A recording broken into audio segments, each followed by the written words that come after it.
So guys, we are inside our Spring app. Let's make a new project. Image assets. Select the background you want. Tab on top right corner cross button. Now we are inside our main project.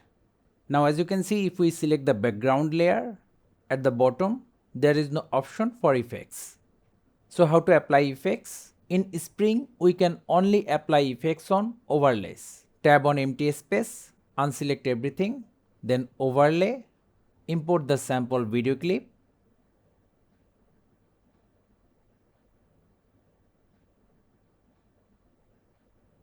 Now if we select the new clip and at the bottom if we swipe, see we have our effect option.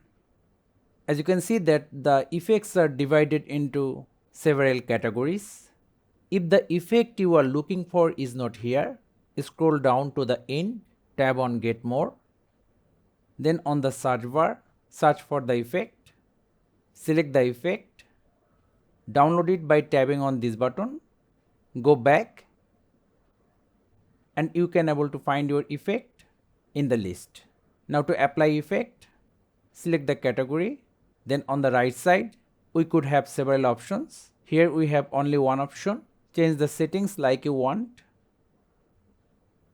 After you are done, just go back. Lastly, to remove the effect, move up, then select none, and we are done. So thank you guys for watching. Have a good day.